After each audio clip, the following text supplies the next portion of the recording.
muchas gracias por estar con nosotros en esta nueva emisión de 24 Minutos en la Historia. Estamos muy contentos de que usted nos acompañe. Este es un programa que se graba con público en vivo, ¿no? Entonces, si usted quiere venir un día a grabar este programa, pues bienvenido. Lo grabamos, eso sí, en Ciudad de México. Pero si usted anda un día por Ciudad de México y quiere venir a acompañarnos a grabar el programa, aquí tenemos al público, que además nos da siempre mucho gusto recibirnos, ¿no? Y aparte que también son como apuntadores, ¿no? Así se nos va algo Sí, y, sí. ay, Nos la van fecha diciendo cosas, y a veces, se te olvidó tal cosa. Y, sí, claro. a veces nos lo dicen en el corte y ya no Sí, sirve sí, para sí. nada, pero bueno. Estoy aquí con mi amiga Pía. ¿Cómo estás, Hola, Pía? Carlos, muy bien, Estoy hola a con todos. Ana. ¿Cómo Hola, estás, Carlos, Ana? ¿cómo estás? Y estoy con mi amigo Álvaro también, por supuesto. Y estamos con un montón de datos de historia. ¿Qué te pasa, mi Álvaro? ¿Cómo estás? Yo me quedé con el saludo así de... Pero está bien. Vamos entonces a repetir. ¿Cómo estás, mi querido Álvaro? Muy bien, muy contento. Además de que luego digo y me dicen que ando muy serio, así es que me... No sabes cómo comportarte. Para que ¿A dónde vean. hacerme? Está bien, bueno, ya vamos a dejar que Álvaro hable, que últimamente andaba muy serio, ¿no? Pero no hoy. No hoy, porque fíjate que vamos a empezar con William Shakespeare. Uy. Muy bien. Hay una cosa muy interesante. En 1582, William Shakespeare y Anne Hathaway, que estaba, por cierto, embarazada 3 meses, pagaron un impuesto de 40 libras esterlinas para obtener una licencia de matrimonio. Y yo me pregunto, ¿qué no era mucho dinero para la época eso? Bueno, pero era William ¿Cobrarían por Shakespeare. estar embarazada? Pues No no tenemos tengo ni ni idea. la menor idea de cómo funciona el sistema legal, ¿vale? Bueno, a ver, ¿y por qué le estamos platicando hoy de esto? Bueno, ¿qué tiene de relevante? Pues pidieron una licencia de matrimonio, que les costó un montón de lana, creo yo que 40 Libras de la es época, muchísimo. ha de haber sido un montón de dinero, pero no sé si sea un montón de dinero. Pero nuestra productora nos hacía ver algo interesante. Anne Hathaway, la actriz que hoy ubicamos en el mundo de Hollywood, muy carismática, muy querida además, ¿no? Parece que es además como muy buena persona, pues se le quiere mucho Sí. en el gran mundo de Hollywood. ícono. Anne Hathaway está casada Con un con un William Shakespeare. Bueno, no, Shakespeare. está casada Está con se llama Adam, su esposo. con Adam Shakespeare. No. Entonces, ¿cuál es la historia? Alguien que me La única historia es que el Alguien que me marido explique. Ahí va. se parece físicamente a William Shakespeare. No lleva su nombre, físicamente se parece a él. Gracias por ponerlo en contexto. Pero, bueno, ya que estamos hablando de esto, les recomiendo un libro muy bueno sobre el hijo de William Shakespeare. Es el hijo. Es una novela. Este del que estaba Sí, casada, pero del que estaba de que embarazada. estaba embarazada. Es una novela histórica con algunas fantasías literarias. Ajá. Es de una escritora que se llama Catherine O'Farrill. Búsquenlo, está muy bueno, está muy entretenido. ¿Ah, sí? Es del Sí, hijo. sí, sí. Es sobre la vida del hijo, ¿Y el pero hijo qué hizo de relevante? Pues Tampoco ser- nada. Pero es yo que creo no les quiero contar la historia, si no se van a perder todo el libro. Yo creo que es esta aventura, ¿no? De estos padres, ¿no? Exacto. ¿Por qué pusimos este bebé aquí? A ver, es William Shakespeare, entonces hay que tomarlo a William colación, Shakespeare. ¿no? Pasar algo a otra cosa. En 1811, esto sí es muy relevante, en la sala de conciertos de Game Watts, no sé si lo dije bien, en Alemania, se estrena el concierto para piano número 5 en B mayor, opus 73 de Ludwig van Beethoven. Y este es uno de los conciertos para piano más hermosos que hay. Yo creo que este y el concierto número 2 para piano de Brahms son la cosa más hermosa Enérgica. que se ha escrito para piano. Sí, ¿no? totalmente. Son 2 piezas maravillosas. Pero bueno, un día como hoy, por primera vez suena este concierto para piano de Ludwig van Beethoven. Y es muy curioso la parte en la que cómo nombramos estas piezas. Porque ¿cómo se llama esta? Dices, para piano número 5 en mi En mi bemol mayor. No opus, porque el opus se lo ponen después. Exactamente, ¿No? se lo ponen después. Y el nombre de estas piezas, pues se lo ponemos nosotros, curiosamente. Ellos no le es muy ponían nombre. A ver, ellos, Bueno, algunos era el sí, ¿no? inicio, eran las instrucciones para poder tocar la pieza. Pero hay algunas piezas que sí, por ejemplo, la heroica. Ah, bueno, pero... Esa ajá. sí le ponen, ¿no? Le Sí, ponen- justo yo hablo de estos nombres que ahora los conocemos así. Es como la de instrucción. exactamente, de la partitura, pues, de cómo se nota, cómo entras, en qué tono, ¿no? En vivo, ¿no? Exactamente, Ahora, en qué sí, clave. pero fíjate que es Muy interesante curioso. lo que dices, Pía, porque el opus, que quiere decir obra, número 73, es una catalogación, no sé si está bien dicho, Exactamente. catalogación, que se hace posterior, ya que un artista es consagrado, dicen, a ver, vamos a agarrar toda la obra de Beethoven y cronológicamente vamos a darles un número, Exactamente. pero el número opus ellos no se lo ponen. No, o sea, no. Eso ya es No un llevan catálogo. las cuentas. No, ¿no? no. Y es un catálogo para Y nosotros. fíjate qué interesante. ¿Dónde estaba el negocio de escribir música? En las partituras. En vender las Exactamente. partituras. Tú le vendías a una editora de las partituras, Sí, los derechos. Los sobre derechos. Tu claro, escrito, tu eventualmente nota. sí también, por ejemplo, Beethoven hacía mucho eso, que cobraba conciertos. Fue como el primer rockstar que vendía conciertos por adelantado. Fíjate, fue el primero en que escribía, hace cuenta, esta obra, iba a la editora que vendía los derechos, las partituras, y él cobraba una regalía por eso, un derecho por eso, pero fue también el primer músico que decía, oh, voy a vender esto, Sí. y entonces le hablaba a algunos mecenas, y decían estos mecenas, te vendo 2 conciertos por adelantado. ¿De qué? De una obra bien bonita que escribí. Es un concierto para piano, y vendía fechas por adelantado. Fue el primero en vender conciertos por adelantado. ¿No? Lo que hoy son estas Katy Perry que, Sí, sí, que, sí, sí, oye, está sold out antes de que siquiera del Se anuncie. concierto. Todo está vendido en el mundo. El primero fue él. Qué interesante. Y es interesante porque, fíjate, Beethoven siempre quiso ir a escribir música, a entender lo que Álvaro nos ha dicho. En ese entonces no se llamaba la escena, no se le decía la escena, pero el ambiente musical en Londres. Pero nunca pudo escribir música en Londres. Él quiso escribir la Quinta Sinfonía de Beethoven en Londres, pero nunca pudo ir a Londres porque él tenía un contrato de exclusividad con un mecenas en Viena, que le dijo, yo te pago, te doy una mensualidad, Pero con de aquí una a- condición, no puedes salir de Viena. Esto tiene que ser patrimonio de Viena, no puedes salir de Viena. Y él nunca fue, y él siempre quiso escribir. La novena sinfonía de Beethoven que hoy conocemos es en realidad el tercer intento que hace Beethoven en esto. Y hoy está muy documentado que el leitmotiv de la novena sinfonía de Beethoven, el ritmo, como hoy diríamos el estribillo, pero no es un estribillo, tema principal. el tema principal es un plagio de Mozart.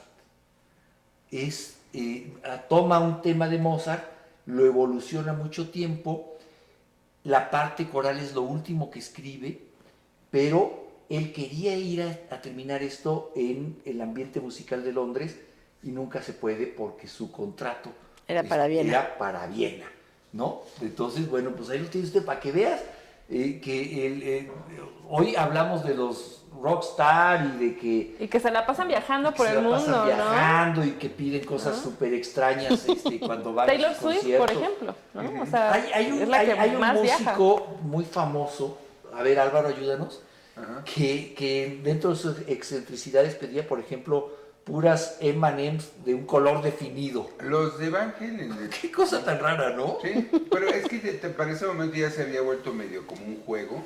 Ver el que ¿Quién quién pedía pedía la cosas cosa más más raras? exótica, la más rara. Ahorita sí, ya tienes a la gente abriendo las bolsas para quitarle los M&M's verdes, pero que al final nadie peló realmente, porque nada más Claro. era el caprichito de... Pero luego de piden contrato. esas cosas, ¿no? Y luego hay quien pide toallas de no sé qué marca en específico y tiene que haber 200 toallas en tu camerino. ¿Qué vas a hacer con 200 toallas, no? Pero bueno, es parte de eso, ¿no? Y pensando, por ejemplo, regresando a Beethoven, pensando en esto, que no podía él salir de este lugar, pues también es finalmente para que vaya la gente a verlo a este lugar, Claro. seguramente, ¿no? Claro. O sea, era esta posición que tenía el lugar en el arte, en la música, y que tenías que ir a ese lugar. Es una Y residencia de Vegas. es pero una la- residencia. Ándale, como una residencia de Las Exacto. Vegas, ¿no? Que le pagan un montón de dinero a artistas Sí, muy estás ahí muy prominentes bien. para que llenen los hoteles. Claro. O sea, Pues, de hecho, ¿no? media generación después, Wagner va a hacerse Bayreuth, su teatro, donde va a estrenar Ahí. sus obras solo allí para Exactamente. generar una atracción turística. Que por cierto, este teatro donde Wagner estrena, por ejemplo, El Anillo de los Nibelungos, él pone una condición muy especial. ¿Dura tanto la ópera? ¿A poco se va a acabar el Muchísimo, bloque? dura muchísimo. Ah, Dura tanto la ópera que dura como este. Bro. Fíjate, dura tanto la ópera que él mandó a modificar los asientos para que fueran incómodos. Para que la gente no se Para que la durmiera. gente no se durmiera. O sea, aviéntate una Bueno, ópera de toda 5 la horas y lógica media. de No, la no, 5 horas y sinfonía, media es toda poco, la ¿eh? O lógica sea, de la eran sinfonía, días. O sea, si y la ustedes tenían que escuchan partir. una sinfonía, siempre la obertura, que es el donde el compositor plantea el tema principal que luego va a desarrollar, Ajá. es algo que siempre empieza muy arriba porque tenía la finalidad, la doble finalidad de despertar a los que ya se estaban durmiendo y callar a los que estaban platicando. Es decir, ya vamos a empezar, Ya. en vez de sacar a un viejito ahí, "Shh, cállense".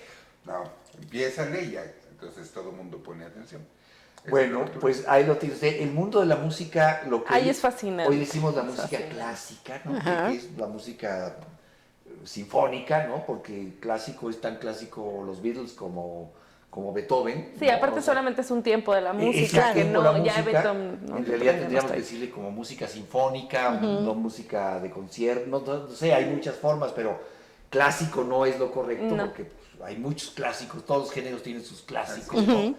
Pero Nosotros ya somos clásicos. lo interesante es cómo siempre estas figuras han tenido sus extravagancias, Claro, ¿no? claro. Y han sido... El cabello de Beethoven. El cabello, bueno, ese sí no se peinaba ni en defensa propia, ¿no? Pero bueno, se nos ha ido un bloque entero hablando de una sola figura. Híjole, perdón, pero es que... Pero, Es que es Beethoven. ¿cuánto tiempo Así es nos queda, productora, de unos este bloque? 8 minutos. Ah, no, nos queda un montón de tiempo. Es que yo entonces ya no entiendo, estas son las señales que de repente veo un minuto y digo, ¿qué Bueno, ¿cuál pasó? sigue? Vámonos a Londres, hablando del lugar al que Beethoven no Quería fue- ir. Quería ir y nunca fue a componer. En Londres, estamos en 1814, el periódico Times, que sigue siendo uno de los grandes periódicos del mundo, es el primero en imprimir su periódico con una máquina de vapor. No me puedo imaginar cómo los imprimían antes. Pues están todos estos linotipistas que ponían todas las letritas, se ponía la tinta y prensa. Y el papel Súper va manual, ¿no? pasando. Súper Todo manual. manual. Pero imagínate. hacían 2 ejemplares al día. No, porque tienes una manivela no, que más va bien pasando el papel. Era complejo, Era la- complejo. el cajón, ¿no? Hasta el cajón. Sí. Pero ya de ahí en fuera, pues era, ¿no? Era hacer No, tiquín. no planchar. hacían una página a la vez solo una persona, o sea, es una Exactamente. línea de montaje, y entonces básicamente una línea, por eso se Y ahí llaman tienes galeras, los dos. como Las pruebas de galera, las sí. pruebas de galera, también porque esto viene de las embarcaciones de remos, porque iban en filita, ¿sí? Desde el linotipista, o sea, desde los que hacían los tipos de plomo, los fundían ahí, si Claro. les faltaba una ñ, córrele y hazla, para Exacto. ponerla en la galera, y luego se imprimía así, o sea, pues Difícil tenía que le haber faltara impreso. una ñ en En el Times, el ¿no? Times, sí. Pero bueno, No, cualquier signo raro, por el justo ahí no No es no les faltaba una ñ. un año. quién sabe, pero Puede ser en una de estas, sí, ¿no? Exacto. Bueno, vámonos a 1820, porque en 1820 nace un filósofo y revolucionario como consecuencia de su filosofía que también cambia el mundo. Sí. Friedrich Engels, Engels. que junto con Karl Marx revolucionan el pensamiento económico y social de la época, y como lo hemos dicho en muchas ocasiones, son de estas personalidades que tienen un eco en su pensamiento, en su acción social hasta la fecha, ¿no? sí. Aunque digo, en realidad, digo, siendo muy honestos, la figura de Engels es así como la de Sancho Panza, ¿no? O sea, la gente dice Ajá, Marx está y mal. Engels. Claro, sí, Lo es que cierto. dicen Engels y Marx, por ejemplo, ¿no? No, se oye y raro. Engels. Pero- No se puede imaginar. El rol real, vamos, en el rol histórico de Engels más reconocido es precisamente servirle de espejo a Marx cuando no mucha Bueno, gente más lo pelaba. Y no solo de espejo, lo mantuvo toda su vida, o sea, Fue financieramente. uno de los que No, uno no. a Marx lo mantuvo mucha gente. Él sí fue un. En Mantenido. su defensa diremos que él sí fue un buen mantenido.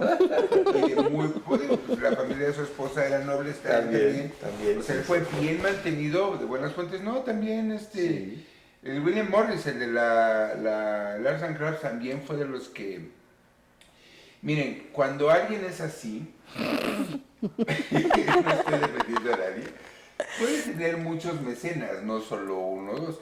Pero digamos que aparte de la lana que le dio, lo interesante de Engels es el intercambio epistolar con Marx porque es el que le ayuda a Sí, lo centrar impulsa, algunas de ¿no? sus ideas, Exactamente. a atenuar algunas también de sus ideas y además lo defiende mucho en concilios y situaciones en las que Marx no está ahí para defenderse o nomás no le interesó. Entonces, esa es como que su figura. Lo dices Es bien. diplomático, El ¿no? Sancho En cuanto a la Panza de relación. Marx, ¿no? Sí, pues Bueno, con todo que el me debido encanta. respeto. Sí, con todo el debido respeto. Bueno, fíjate, vámonos a 1893. Apunte la fecha. 1893, un 28 de noviembre, en Nueva Zelanda, por primera vez en la historia, votan las mujeres. Fíjate. Wow, Sí, o sea, siglo apenas. XIX. se habla mucho y aquí le Sí. hemos dado mucho seguimiento al movimiento sufragista, al voto de las mujeres A en la España, posición de la mujer. en Argentina. En Argentina hemos hablado de eso en distintos capítulos, en distintos programas, pero esta es la primera vez, 1893, y en un país como Nueva Zelanda. Y es interesante. Es interesante. ¿no? Vota la mujer por primera vez. ¿Y por qué Nueva Zelanda? ¿Y por qué? O sea, muy avanzados, ¿no? Sí, la verdad es que sí. Y había que pensar de ¿Cuánta ahí. gente vivía en Nueva Zelanda? Yo creo que por- Bueno, Todavía Por no se eso. lo hacían mucho de. ¿no? Igual de votaban las protestas. mujeres o no tenían suficientes votos. No tengo ni idea. Bueno, pero no deja de llamar la atención. Que sí se logró hacer la votación, o sea, se votaba. Sí, sí, ¿no? sí. O sea, no nada más era de, bueno, puede que voten en 2 años, ¿no? Les damos esa elección, sino más bien sí se logró. Sí se logró. 1893. 1893. Vámonos a Ya 1900. investigaremos por qué. Ya investigaremos por qué. En 1908 nace Claude Lévi-Strauss. ¿No? Claude Lévi-Strauss fue un etnólogo francés que influyó sobre generaciones de científicos e investigadores y sentó las bases de la antropología moderna. Una figura de lo más apasionante. Sobre todo del la mundo. antropología social, porque la antropología Sociología, como tal, física, ya venía del naturismo, del linneo de toda esta gente, pero Levi Strauss es de los primeros que empieza a hacer, como que a sacar de más jiribilla, a hacer conclusiones muy ingeniosas respecto a los hallazgos en ese momento ya abrumadores de la antropología, como que a tratar de entender la historia, recontar la historia. Y la antropología social, de hecho, no existía como ciencia cuando él empieza a trabajar. No estaba separada de la antropología, perdón. Pero es por eso que, de hecho, en Francia, pues digo, de ahí a Foucault puedes hacer una línea muy directa. Y muchos otros movimientos, el mismo existencialismo francés, Sartre y Camus, todos ellos le deben un poco a esta visión de esa reinterpretación de hechos físicos y cosas que ahí estaban y que todo el mundo había visto, pero que nadie había Estudiado, ¿no? estudiado, Sí, sí, analizado, recombinado observado. de esa forma. También el entender que hay, aunque el actuar del humano, sobre todo social, puede cambiar mucho en las épocas, en el fondo, algunos impulsos siguen siendo los mismos. Por ejemplo, el de guardarle respeto a los muertos y todo el tema de funerario, ¿no? Que él es el que empieza a ver, miren, más allá de la forma, más allá del color, más allá de lo exotérico, en el fondo hay cosas que no son comunes a todos los humanos y a todas las sociedades humanas. ¿Y qué es, no? El proceso de la vida y la muerte, como tal. Sí, sí, la conciencia de la muerte. Exactamente. Es decir, o sea, es la rayita que ponemos en cuando los humanos ya son dejan de comerse con lo que hace cualquier otro depredador, ¿no? O sea, un lobo se come el cadáver de otro lobo, no tiene problema con eso, o sea, no se ve mal el canibalismo. Sí, los lobos se comen a los lobos. Cuando no hay otra cosa, sí, los osos a los osos también. Cuando no hay otra cosa. Pero de manera natural no hay canibalismo. No, en de las manera especies. natural no. De manera natural un lobo no se come un lobo. De manera natural una madre de un depredador se come a todas las crías que no sobreviven. Pero no por Sí, pero comérselas. no es por comérselas, es por recuperar Sí, por no energía perder perdida proteína, y por no perder Por proteína. la misma razón que se comen la placenta, o sea, la naturaleza es muy caro. Pero no hay No una, gracias o por sí eso. hay una, que yo sepa, no hay una tendencia natural al canibalismo entre las especies. No. Hay algunas especies, Si te caes en un avión de los Andes, sí te comes a, Sí te comes a- un compañero, ¿no? Pero- Vamos a hacer una pausa. Vamos a hacer una pausa y seguimos hablando de este viaje por la historia. Esperemos no comernos entre nosotros. Vamos a ver cuántos de nosotros estamos de regreso en un minuto aquí con usted.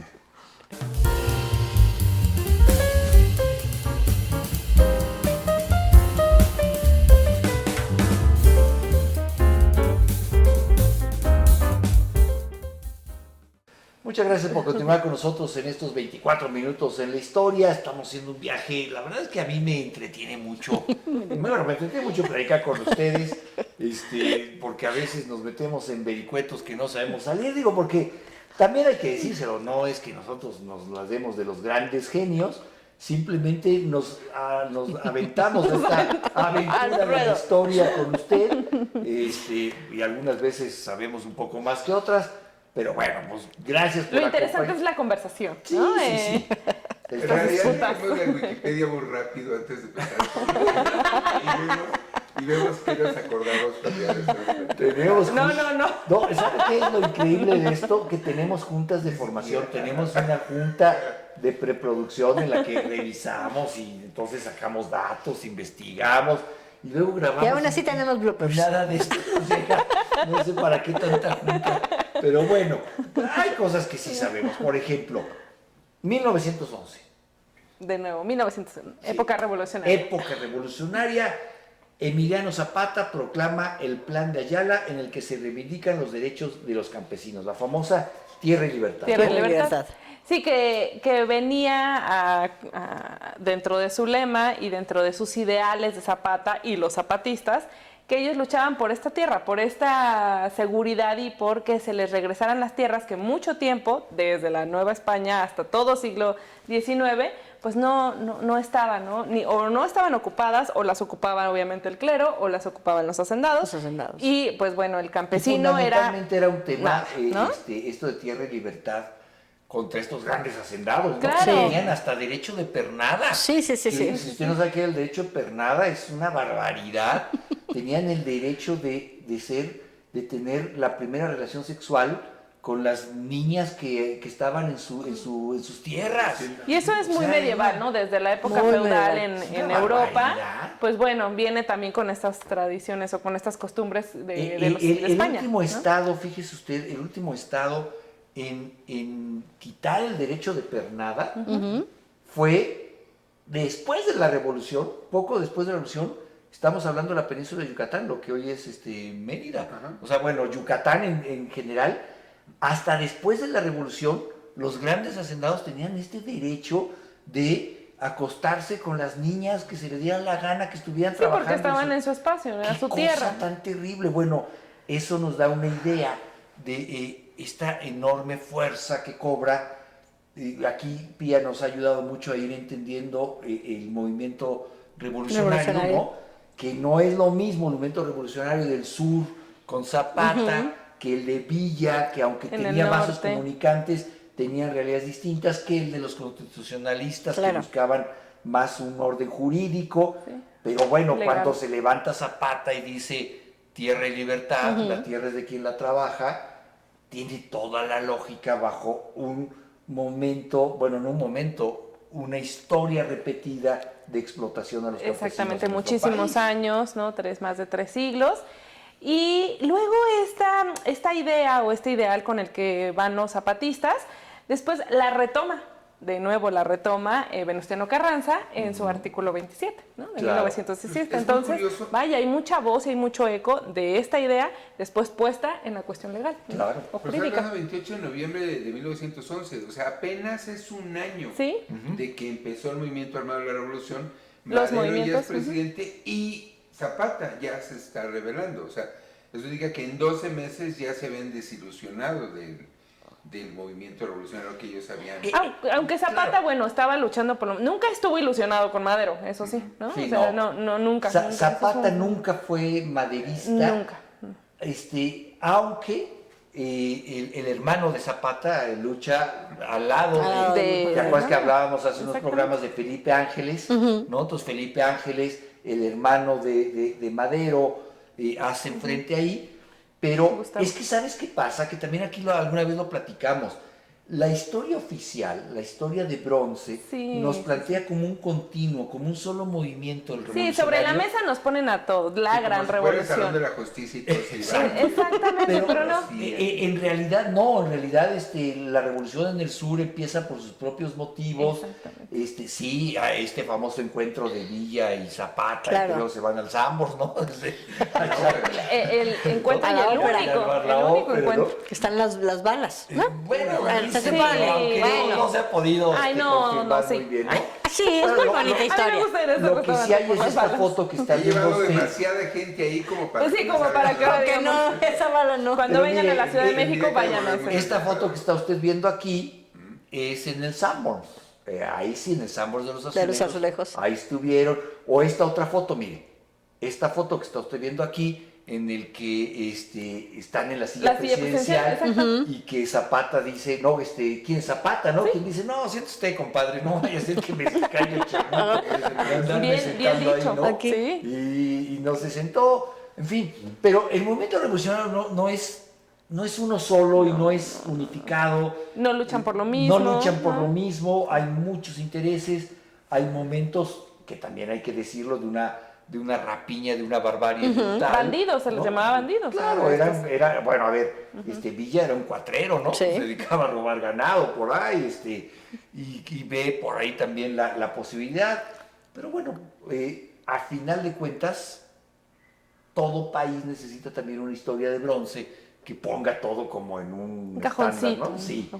Y la verdad Una es que vitrina. Y que sea un poco comprensible, ¿no? que sea comprensible, porque si no también esto se vuelve... Si no son como muchas revoluciones muy disparejas. Pero es bien interesante cuando empezamos a narrar, a Exacto. platicar y que entonces decimos, pues sí, es la complejidad de estas masas, ¿no? Y de estas personas que en serio tenían muchas necesidades y que hay una desigualdad social tremenda. Bueno, es que ¿no? las tiendas de Entonces, raya no deben sí. haber Ah, sido... bueno, las tiendas de raya. las tiendas ¿No? de O sea, heredabas tú Que la hay varias, deuda. varias tiendas por ahí que te venden También. en abonos chiquitos En abonos chiquitos semanales. ¿Quién Hay sabe si varias ya o terminó todas. siendo algo así, eh? Sí, Pero sí. luego no quieren pagar impuestos. Y luego no quieren pagar También. impuestos. Hay A cosas ver, que no, bueno, han cambiado. hay que ver, de repente hay paralelismos que podrían Sí, ser. sí. solamente otro tinte y otro nombre. Y Exacto. Bueno, pues sí, y ahí soltaron el tigre a ver quién lo vuelve a amarrar, ¿no? Como decía Porfirio Díaz, antes dicen en el Ipiranga. Ipiranga, ¿no? En este barco. Bueno, así nuestra historia.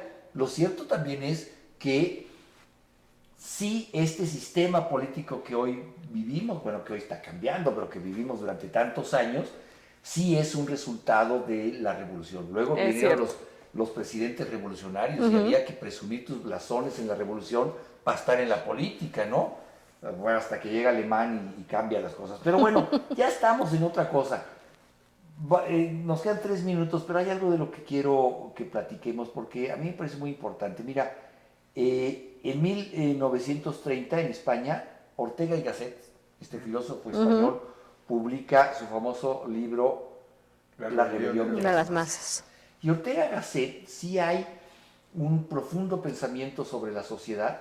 Él pronuncia esta frase que hizo mucho eco, Sí. que sigue haciendo mucho eco de yo soy yo y mis circunstancias. Exacto. Y Ortega y Gasset, sin lugar a dudas, un pensador español que marca un antes y después en su pensamiento social filosófico, ¿no? Y la revolución, perdón, la rebelión de las masas debería ser hoy en día lectura obligada. Bueno, obligada, porque a nadie deberían obligarlo a leer, pero muy recomendada para la secundaria y la prepa, Para la porque prepa. hay cosas allí que no han perdido actualidad. Esta es una compilación de escritos que él publica en El Sol entre 1927 y 1930, entonces es muy interesante porque él habla de cosas que están pasando en España en ese momento y que después van a dar lugar a la guerra civil. Claro. Entonces es muy interesante porque él muy inocentemente habla de ciertas actitudes que hoy en día yo veo así igual de preocupante, como generaciones que ya no saben lo que costaron las cosas, lo que costó llegar a lo que se tiene a ese momento de civilización industrial, ¿no? Y que de repente se vuelven muy exigentes y de hecho es una crítica sesgada a la democracia liberal precisamente, es decir, es que hablan del señorito caprichoso, ¿no? Que quiere que todo le cumplan, que todo le hagan, que desprecia la historia, que desprecia la cultura, que solo le interesa lo nuevo, lo inmediato. Y hace toda una teoría de la historia, precisamente, Sí. ¿no? Yo no quiero imaginarme que hubiera escrito él si hubiera oído una canción de reggaetón, una sola, ¿no? Es lo que les digo, es lo que iba a pasar, ¿no? Y es muy curioso porque él hace una defensa del espíritu humano evitando todos estos clichés del bluff y de la aristocracia, ¿no? Él habla más bien del espíritu humano, ¿no? De la verdadera nobleza. De hecho, es muy interesante un capítulo donde habla de la historia del nobleza obliga, ¿sí? Y del snob, ¿no? De la inicial de sin nobili, y de cómo una cosa es la nobleza del título y otra cosa es la nobleza del carácter. Eso es muy, muy importante. Y yo creo que es una lectura que hoy en día a mucha gente le haría bien. Bueno, ya lo creo. Yo la recomiendo mucho. Ya lo creo. Lo que también creo es que esto ya se acabó. Nuestro programa de hoy se acabó. Muchas gracias por estar con nosotros, por tomarse un cafecito. Espero haya disfrutado como nosotros hemos disfrutado. Y bueno, pues en el siguiente programa seguimos platicando de historia porque el mundo sigue girando. Y mientras este mundo siga girando, sigue habiendo cosas de las que platicar. Y voy a acabar la frase. Yo soy yo y mi circunstancia, y si no me salvo yo, no la salvo a ella. O sea, toda mi ideología, todo lo que yo sé, si me muero hoy, pues ya valió.